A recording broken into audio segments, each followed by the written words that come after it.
তো হে এভরিওয়ান, সবাই কেমন আছো? আশা করছি সকলে ভালো আছো। তো তোমাদের আশীর্বাদে আমিও ভালো আছি। তো আবার সেই ভিডিও ঘুরে ফিরে তোমাদের সামনে আবার এনেছি।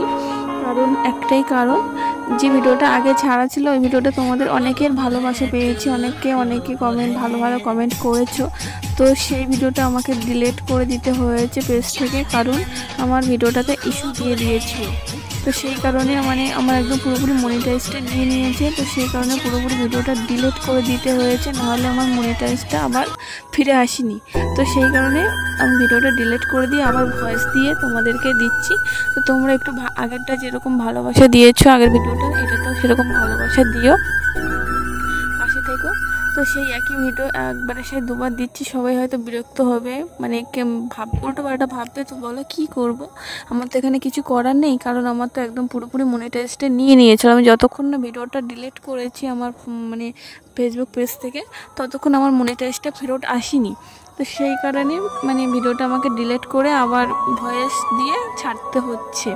তো যাই হোক, ভিডিওটা দেখো, অনেক কষ্ট করে বানিয়েছিলাম, ওই জন্য না ছেড়ে পারলাম না, কারণ খুব কষ্ট করে বানিয়েছিলাম। তোমরা নিশ্চয়ই যারা গ্রামে থাকে তারা জানো যে একটা উনান বানাতে গেলে কতটুকুনি কষ্ট করতে হয়। তার উপরে মাটি একা একা বয়ে নিয়ে এসেছিলাম বাগান থেকে, একা একাই সব করেছি।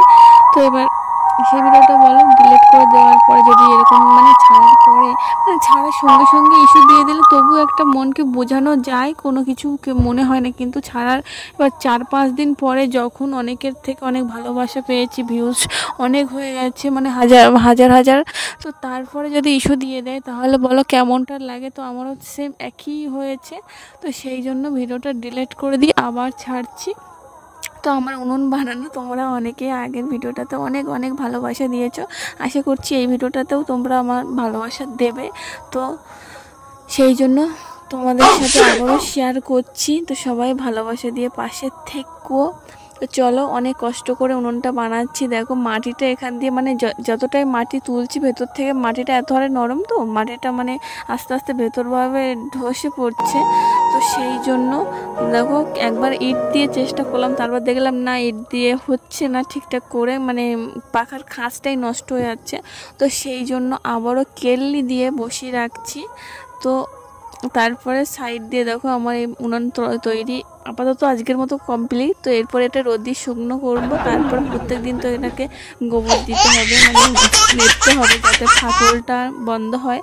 তো দেখো আমার এটা পুরোপুরি না, আদা আদা শুকনো হয়েছে। এই যে আমার তাও ফাটলটা দেখো, ওই যে মাঝখান দিয়ে একটা ফাটল ধরেছে, ওটাকে বন্ধ করতে হবে। তো ওটা এখন বন্ধ করব। তো যাই হোক, আমার উনুন তৈরি করা তোমাদের কেমন লাগেছে কমেন্ট করে জানাও।